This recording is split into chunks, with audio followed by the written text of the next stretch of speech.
Hi, welcome everybody. Welcome back to CHIRLA TV, the show where we educate, advocate, and fight for immigrant rights. My name is Edgar Aguilar. I'm your host, and I'm joined by Diana Colin.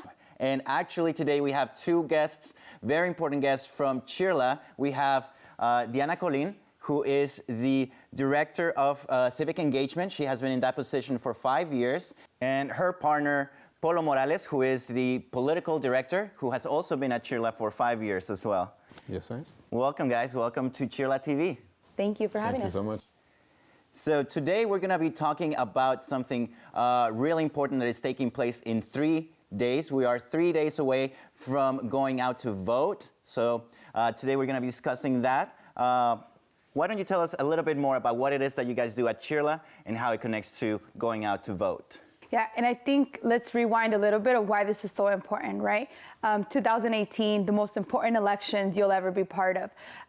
We have a chance of as California having national impact, right? Of really taking these representatives out of office who have not supported our families, who have not supported us as women, who have not supported us as students, as youth, as millennials, right? And so this cannot be done without the Latino vote, without the immigrant vote. And so all of a sudden, everyone's paying attention to what's happening with the Latino and the immigrant vote.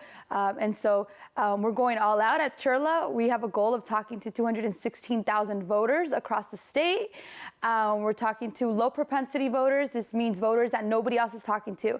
No political party, no candidate, whether you were a Bernie, a Hillary, or a Trump supporter, they don't care about you, but we care about you.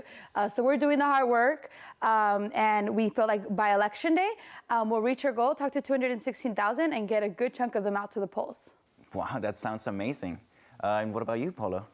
Yeah, so as political director, you know, we try to inform the community, try to get educated on the issues, and try to make sure that when you have an electorate, especially the Latino community, when they hit the polls, that they understand what's at stake and what's on the ballot. So we do a lot of education and doing that in the community, and it's also important for us to, you know, remind folks like elections have consequences. So a lot of the changes on immigration, a lot of the negativity that's come about is the direct result of the 2016 election. So this is the time for us to really go out in full force and have our voices heard.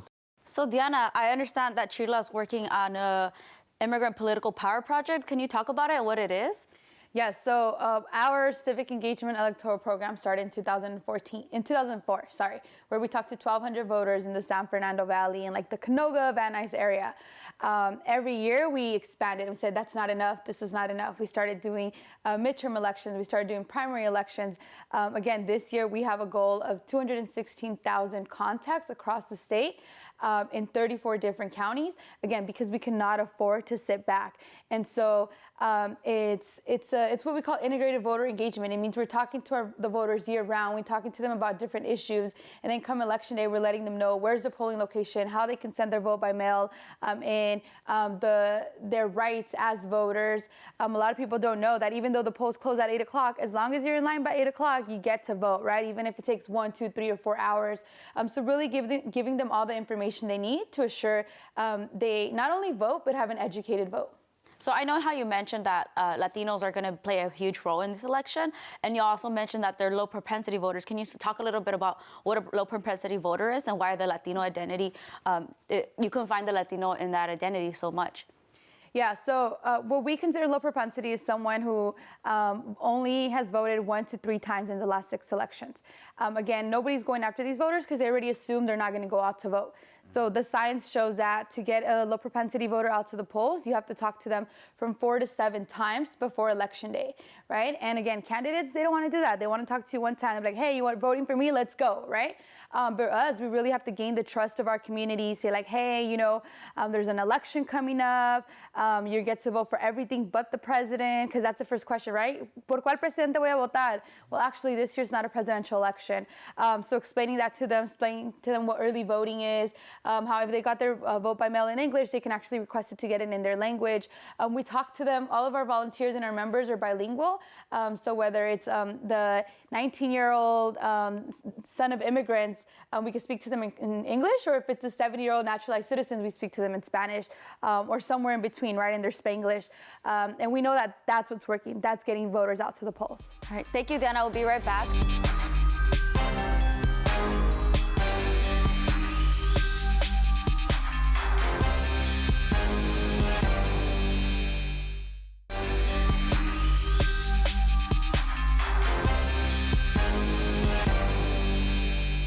welcome back again. We have Apolonio Morales and Diana Colin here with us, two directors at CHIRLA, and we're talking to folks about going out to vote because you only have 3 days left. So here we are talking about the importance of going out to vote. You mentioned how you have volunteers that are bilingual. Can you talk a little bit about what your volunteers look like?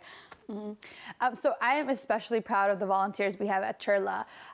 They're everything from like our domestic workers, our day laborers who have like a first grade or second grade education or no education, yet they learn how to use the tablet, right? They learn how to talk to voters because that's the most accurate data we can have. A lot of them can't vote, but they understand that even though they can't vote, they have the power to get 5, 10, 15, 20 voters out on election day. And so they really own that power. We have a lot of mixed status families come and volunteer with us, which means maybe the mom, the dad, the grandparents can't vote, but their children could vote or their grandchildren could vote, right? And when they vote, they go out and they're saying, I'm voting and representing my family. So everything in between all that, that's what makes up our membership base. That's what makes up our volunteers. A lot of dreamers, a lot of undocumented family members, a lot of LPRs that are on their way to become citizens. So just all around, the immigration pipeline is covered through our volunteer base. And how many volunteers do you guys usually handle for this election?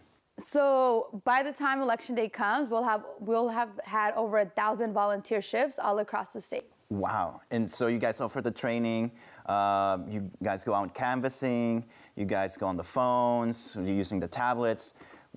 You guys are all over Southern California taking all these people out to vote. That's phenomenal. What kind of experiences have you heard from the volunteers? How is it fulfilling them? You know, the other day we had one of our volunteers walking and canvassing, talking to voters at the doors in crutches. And when he knocked at the door, he was trying to explain to the voter why this election was important. And the voter said, if you're walking in crutches, knocking door to door, then I can tell this election is going to be big and how important it is to you. So again, it's personal to all of our volunteers. They're dedicated, and to them, they can't afford to not do anything, right? Whoever comes into office or whatever propositions get passed directly impacts them, and they understand that. So I know we hear a lot about our volunteers are getting out the vote, but there's still systems at play that are holding people back from voting. Can you discuss a little bit about what it is that we're doing to surpass voter suppression? Yeah, so, and I mean, this happens all across the country, right? Different states have different laws, and you should look into your state for the voter registration deadline. Some states require you to bring your ID the day to the polls. California doesn't require you to do that. And then even in California, the laws change within the counties. So again, look up your county, look up your state, see what the laws are there. We will have a voter protection hotline at CHIRLA. Anyone in the country can call us. It's 213-353-1333. If you have a problem, if they're not letting you vote, if they say your name is not in the rolls, call us up and we'll figure it out with you. We have already done the homework for you. Just call us and we'll give you the resources. Great, great, great. So Polo, I want to hear about you. What is on the ballot for this year? What are people voting for in California? Well, they're voting on a lot of different things. There's the ballot measures, and I'll let Diana really focus on those. But specifically, we're voting for U.S. Senate, for Senator. We're voting for Assembly member at the state legislature. We're voting for Insurance Commissioner, college trustee boards, you name it. Every level of government from the local city council level or school board level all the way on up to the U.S. Senate. So it's very important because the people that we put in power are the people that are going to make the decisions. And what we want to see is a higher turnout rate from the Latino community to be able to be representative of that. So in California, 50% of the population is either an immigrant or the child of an immigrant. So when you have that many immigrants that are impacted by federal legislation or federal changes, administrative changes, then that hurts California the most. So we definitely have to be represented at the ballot box come November 6th on Tuesday. I think it really is important, folks, as you heard, go out and vote, especially now more than ever. Let's say we get to the polls and they don't allow us to vote. What happens then? Again, here in California, you're not required to take an ID. If your name is not in the rolls in your polling location, you have the right to ask for a provisional ballot. What this means is they're going to let you vote. They're going to put your ballot aside, and then they're going to tell you, okay, we're going to check to see that you are registered to vote and count it tomorrow or the following day. But it does get counted. So ask for a provisional ballot. Again, if you have any problems or other problems problems that we might not know about, call us, call our voter protection hotline, and we have attorneys there ready to help. I've heard that's when you become a naturalized citizen, you can still, and the registration deadline already took place, you can still somewhat register to vote? I'm a little confused with Yes, that. so our voter registration deadline was last Monday, a few Mondays ago, but there's a law here in California that if you become a citizen, so if you or your tío or your tía, your grandma becomes a citizen before the election, but after the voter registration deadline, you're still eligible to vote, register to vote at your ceremony, and then go out to vote November 6th. Wow, awesome. Well, you heard it, guys. Vote November 6th. We'll be right back.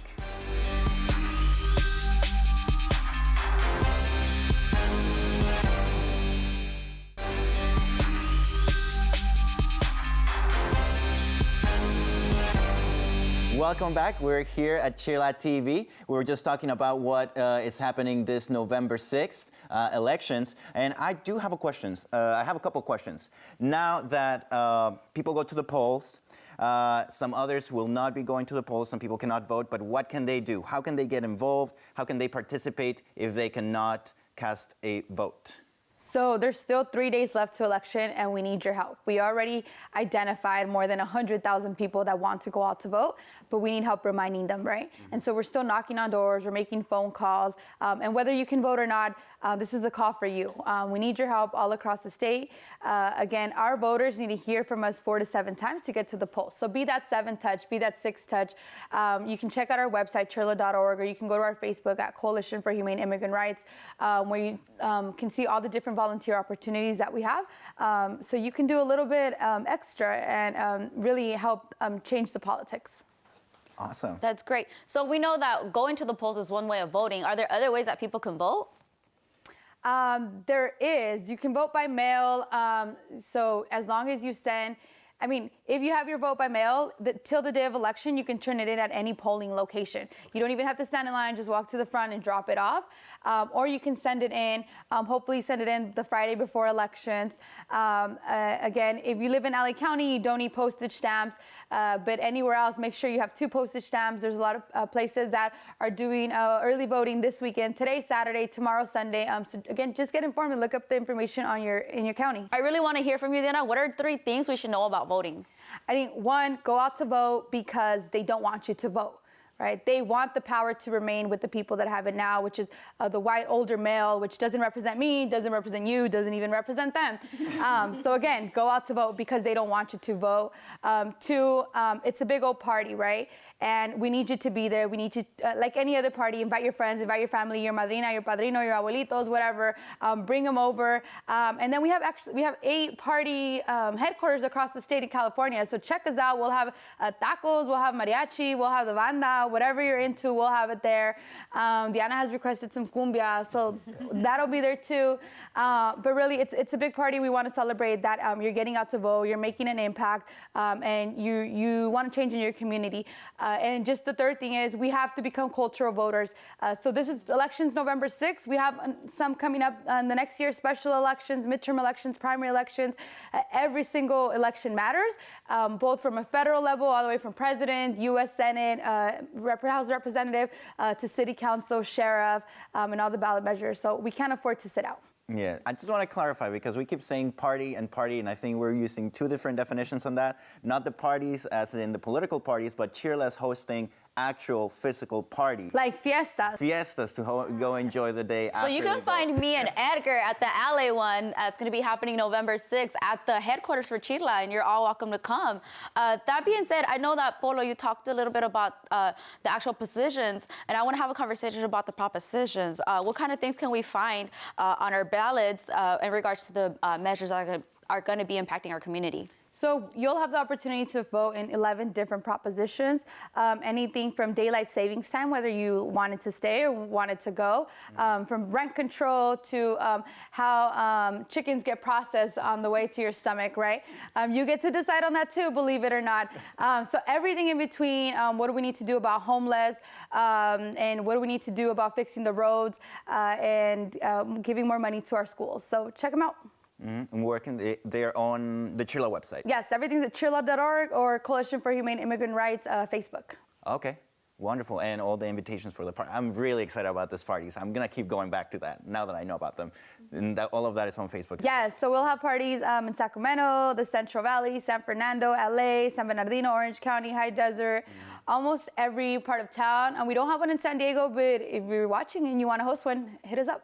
Right, and I really want to highlight how CHIRLA is throwing these parties to really celebrate the Latino voter, because often, like she mentioned, that we are classified as low propensity voters, and so that's why it's really important to create this kind of culture that we go out and vote, and to celebrate our success that we actually went out and vote. That being said, we'll be right back, folks. Thank you for staying.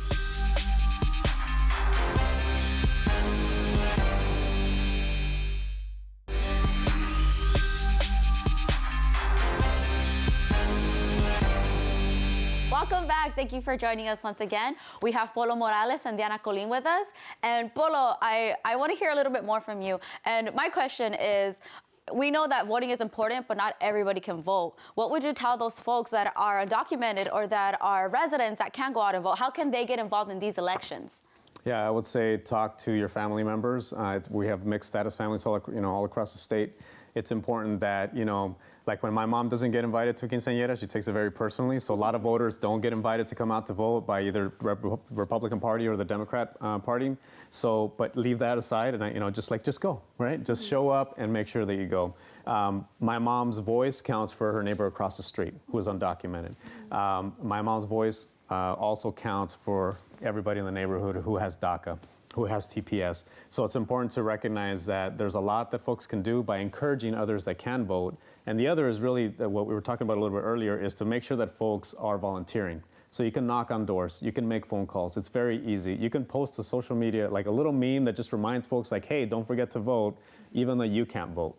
And it's important to share your story with others, your neighbors, your friends, to make sure that we don't forget that at the core root of this is our own sense of humanity. So we practice our democracy, but it's based really fundamentally in a sense of understanding other people's humanity, and that also recognizes our own personal humanity. So by understanding one another in that sense, then we can make true change and long-lasting change for the future. So I have a question for both of you. I have a lot of friends, a lot of close friends that actually don't go out and vote. And that actually really hurts me personally because I'm undocumented. I can't go out and vote. I can knock on 1,000 doors, but if nobody actually goes out and votes, what would you tell those folks? What would you tell them to encourage them as two directors from the biggest nonprofit for immigrant rights nonprofit in California?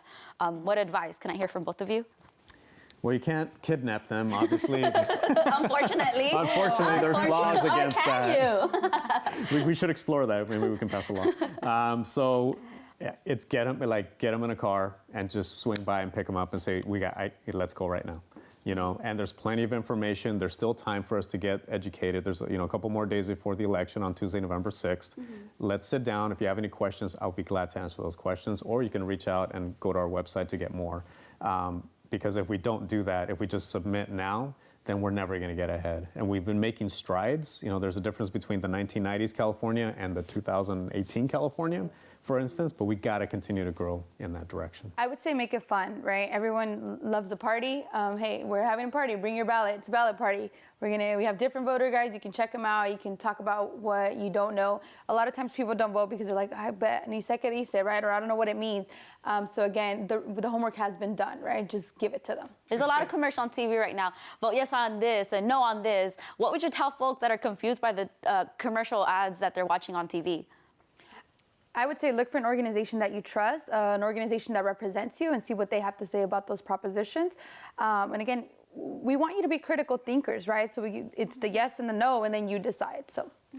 Yeah, definitely look into who's funding these commercials as well. Like, is it a union, or is it a community group, or is it a big corporation? Like, those are the questions you have to ask yourself. Like, okay, so if you're saying it's hurting small landlords, for instance on Prop 10, then why are they spending $60 million on this campaign to get people to vote, a certain way? So just get educated. And a lot of information is already readily available on the internet. I could understand somebody in the 1990s going, I don't know who to vote for, but if you really just Google something, it comes up, including the judges, which is the hardest section. Folks get all confused, but you can actually learn a lot just by simply Googling their name.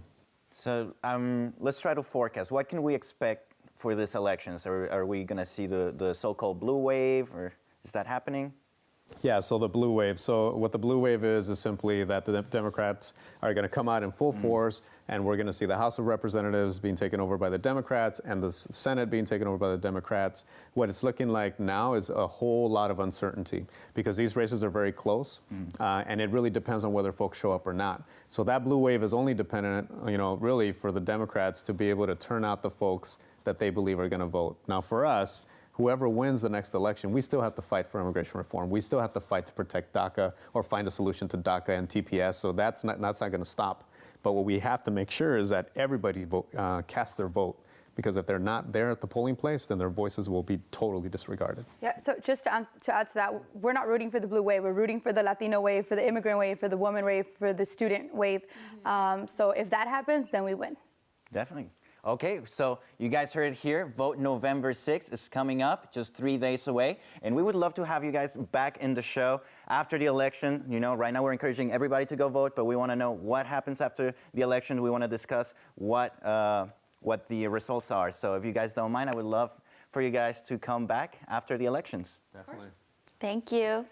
Thank you so much for tuning in to CHIRLA TV, the Immigrant Voice. And we'll be seeing you next Saturday with the same wonderful people.